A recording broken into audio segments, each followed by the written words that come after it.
Women in action. Specifically, films that feature a woman or women as main characters in the action genre. Action films have notoriously been a male-centered genre, but some of the absolute best action films star women. This subject is one that's near and dear to my heart, and it will have many installations over time. I have a wonderful list of action films that need and deserve to be talked about. Since this is the first installment, I think it's important to go over the basics of the genre. Action films have had an array of definitions, but they're not difficult to spot when you see them. Action films are typically about the protagonists or protagonists who are thrust into a series of events that include physical feats and violence and blowing things up. The typical protagonist is resourceful, survives against incredible odds, and is usually involved in a pursuit of one kind or another. The action films of the past were made exclusively with real special effects, stunt people, and lots of sweat and probably blood. CGI has become more common in these films, but their realism and likability are mixed. Of course, there are many different types of action films: thriller, adventure, sci-fi, western, horror, all of the 11 supergenres.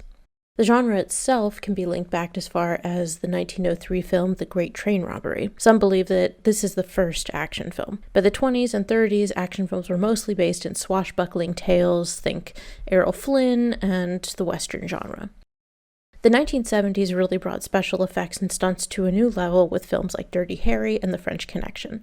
Martial arts films from Hong Kong became known worldwide as kung fu films, and Bruce Lee became a household name. There was also the entrance of the blaxploitation film genre, which typically highlighted action in the storylines. By the 1980s, numerous big-budget action blockbusters were being produced. You had people like Harrison Ford, Sylvester Stallone, Arnold Schwarzenegger, and Bruce Willis. The buddy cop subgenre came out during this time frame with films like Midnight Run and the Lethal Weapon series. You had action comedy enter the scene as well, films like Beverly Hills Cops, Romancing the Stone, and Big Trouble in Little China. The 90s continued the rise of action films, pouring more money into franchises: Indiana Jones, spy movies like GoldenEye, and with the success of Batman, Tim Burton made a new subgenre viable: the comic book movie. The 2000s began with The Matrix and ended up dawning one of the most successful film franchises ever, The Fast and the Furious. There was also The Dark Knight and J.J. Abrams' Star Trek, comic-based and sci-fi respectively. And that pretty much brings us up to the last 13 years. The modern action film is something we'll be looking at more closely and extensively, so I'm not going to give a summary of it yet. I'm sure you noticed something why I listed those films. A group of people missing, perhaps. Maybe just about 50% of the population. That's right, women. You won!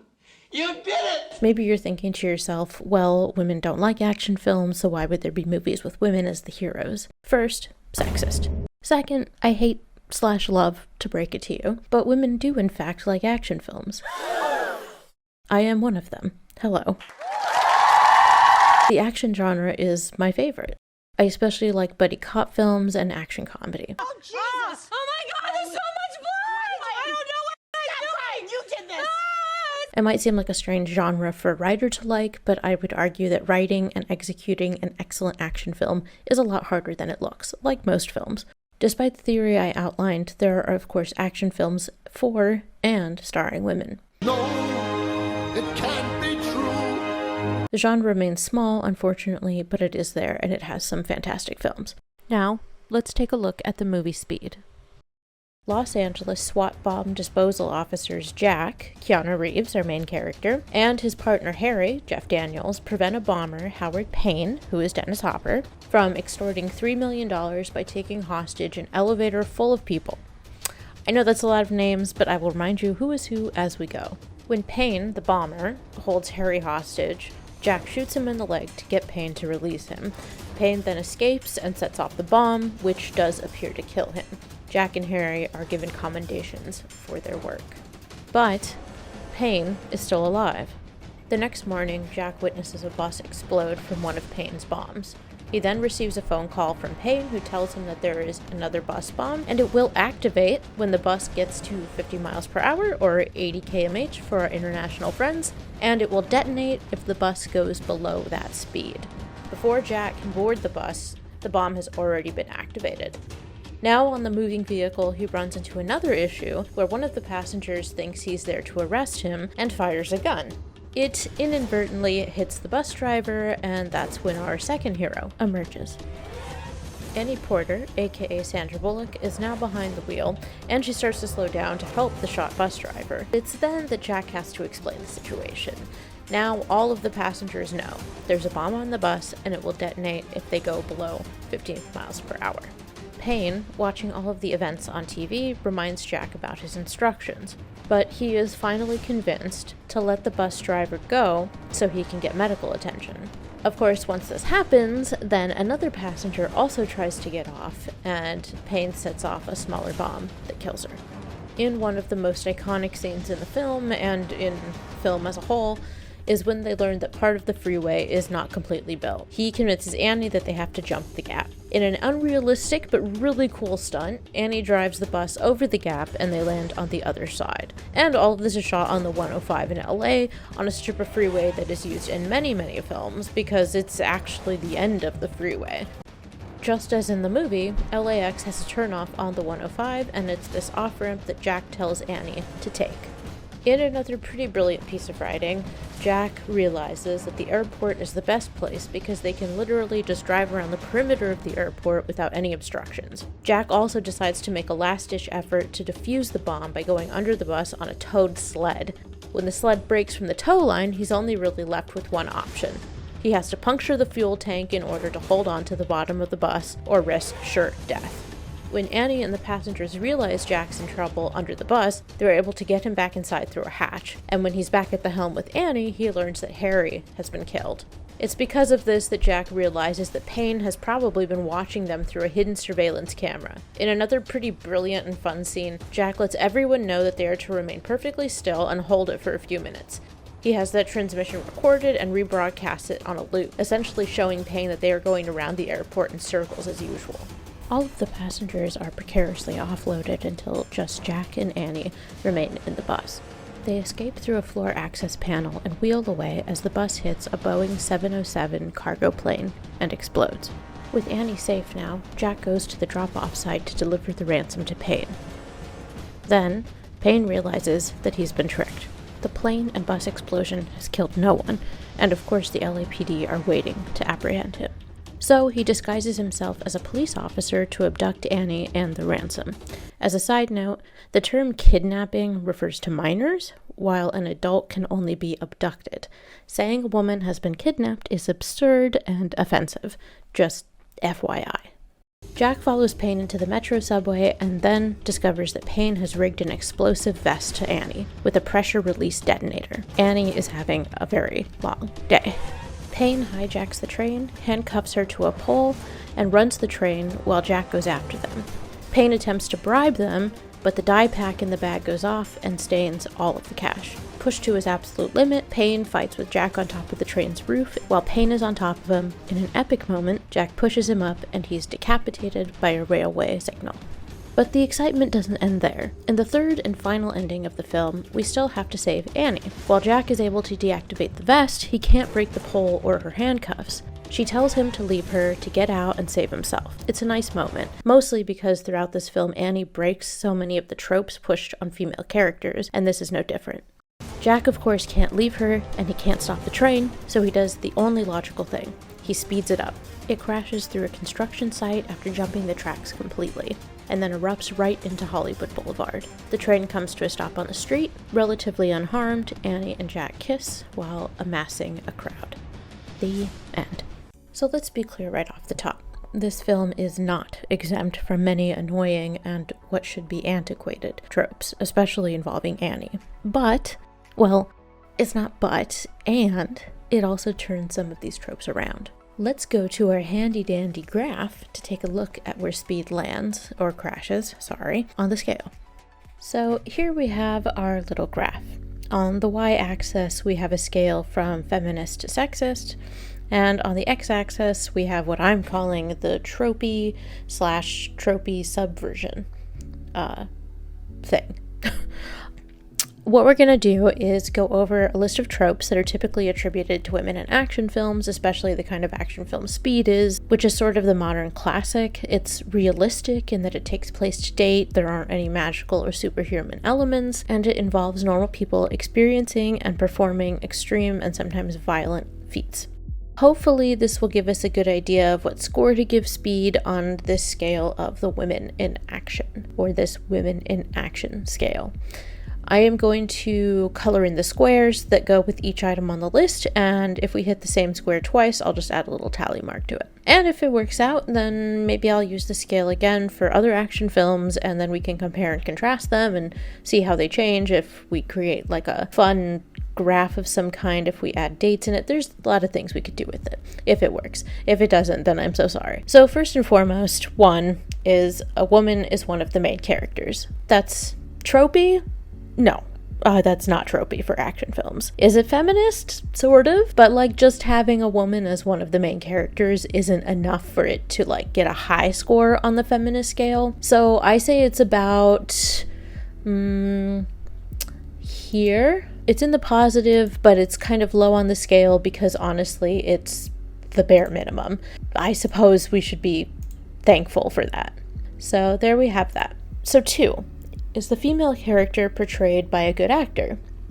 This may sound a bit arbitrary, and it kind of is, but I'm really looking at the caliber of the actor because it makes a big difference if the character of, like, Andy was played by Paris Hilton. Like, if Sandra Bullock's character was Paris Hilton, that would be very different. It would be a different story, and it's no shade on Paris Hilton. She's just not, like, a great actor.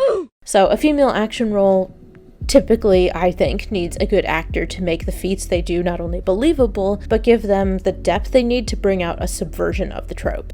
Someone who comes to mind from television for this is like Terrell Rothery, who played Janet Fraser on SG-1, Stargate SG-1. She's a good actor on the small screen who brings depth to a character who would otherwise be really flat and tropey and boring. So that's like an example of what I mean in terms of caliber. Sandra Bullock is no doubt a good actor, especially as like speaking as objectively as possible. And if you look at the movies like Indiana Jones and The Temple of Doom, or any of the hundreds of films that utilize the damsel in distress trope, you can imagine how the female characters in those films may have been improved in depth, especially since they were most certainly not meant to be anything more than a romantic interest for the main male character. So all of that is to say, let's score a good female actor in an action film that probably had a flat character to begin with. So let's say the trope subversion is a +3, and on the feminist scale, we'll give it a +3.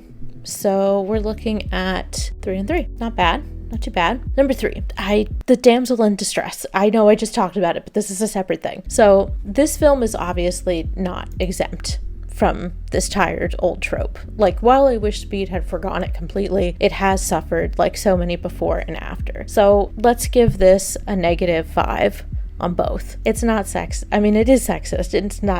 It's not sexist, and it's definitely tropey, so bad score. Very, very bad score. Number 4, is the female character a romantic interest to the main male character? Speed doesn't press on this as much as other action films. In fact, I'm not sure that Jack even really notices Annie as a woman until about halfway through the film, which is awesome. He didn't see her as a, quote, woman, he just sees her as a person, and that's pretty feminist, honestly. But there's still a romantic aspect to the relationship. Does the boy get the girl in the end? Yes, he wins her like a prize. It's not quite that bad, but it definitely panders to the male audience, who is all the industry really cares about. Even then, then especially, but even now. And I think someone better tell them at some point that if they make better action films for women, they'd also be raking in women's money. And they don't think that, apparently, but they should. So let's say this tropey aspect is about a -3, because it's not good. And the feminist sexist aspect, I'm gonna be generous, is a -1. If Speed didn't have the kiss at the end, I would have been, it totally would have been a +4 easily, but they didn't. So, they did, but they didn't, This is very messy. Number 5, is the female character in a passive role. I'm very glad to say that despite the tropes of a damsel in distress and romantic interest, Annie is quite active. Not only is she driving the bus the whole time, which is really fucking great, throughout the film she directs the other passengers on the bus. Like when Jack slides under the bus, she directs the passengers to look for him out the back. When she thinks she's hit something, she tells them to look again. She's the one who realizes that Jack is under the bus, and she tells them to open the hatch when one of the passengers finds it. Annie continues to be active and proactive through all of the film, even when she has a bomb strapped to her. The woman with an active role is not tropey at all. So let's give that a solid +4. And the fact that Annie is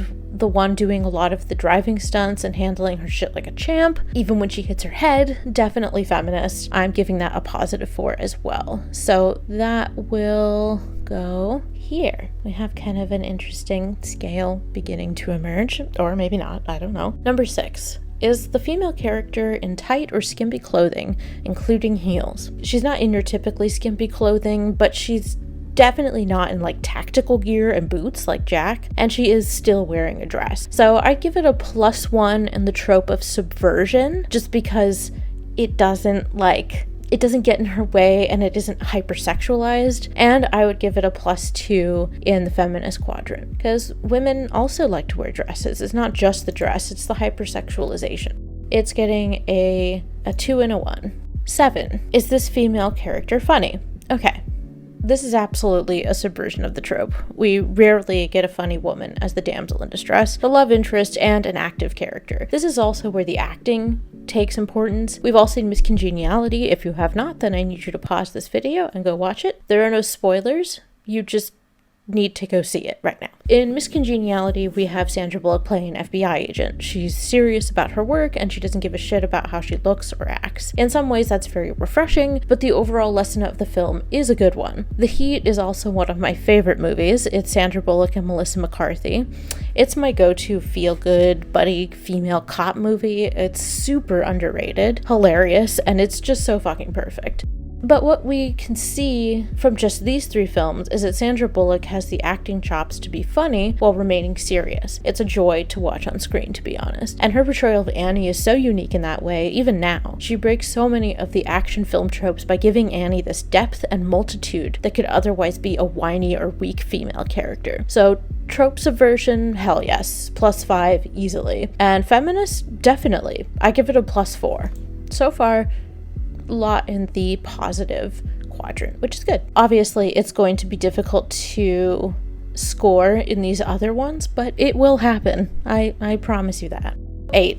Last but not least, does the female character pander to the male gaze? A part of the answer is obvious from the previous questions, but specifically pandering to the male gaze indicates that there are things happening on screen that may or not be seen by the male main character, but it is definitely included for the male audience watching the film. This is tropey as hell. Most female characters in action films fall directly into this trope. We do see this with Annie, though I will say it's a little less in your face, but it's still very clear when it happens. So tropey, -5. Very, very tropey. And is it sexist? Absolutely. So we're giving that a -5. So that's a second mark for -5 on both ends. Let's find out what score Speed gets. There are 3 marks in the negative quadrant, 1, 2, 3, and 5 in the positive quadrant, 1, 2, 3, 4, 5. That gives us 62.5%. That's not too bad. I mean, that gives us basically a 3 on the scale, and I cannot believe I had to do math for this video. That's ridiculous. Speed gets 3 out of 5 ballistic vests. 1, 2, 3 out of 5. And that's the first one on the list. I mean, we'll see when we do more action films where they line up next to it or away from it, you know? We'll just see. We could also do that with just Sandra Bullock action comedy films, which is great. So I just want to mention in closing that Something worth mentioning with this film is its timelessness. Is Speed timeless? Does it hold up after almost 30 years? Well, what does it mean for a film to be timeless? I read things like its simplicity, its emotional or societal truth, what it says about the human condition, or whether it answers a fundamental question about life or the universe. These are all well and good, but they don't really apply to an action film. I mean, sometimes they do, but typically not. Despite some of these issues in Speed, I do think it is timeless because of the intersection of all the things we just talked about on our graph. It has good action sequence, not being too ridiculous. It has tropes, but it also has some really nice subversion of those tropes. It tries to make up for its slightly more feminist take, by trying to make it as appealing to the average man as possible, which is unnecessary in my opinion, but not atypical. So yeah, I mean, 3 on the ballistic vest scale, not bad. It's not bad considering all of the garbage that there is in the action film genre. If you like this video, please tap the subscribe button and let me know what you think. It's been a pleasure.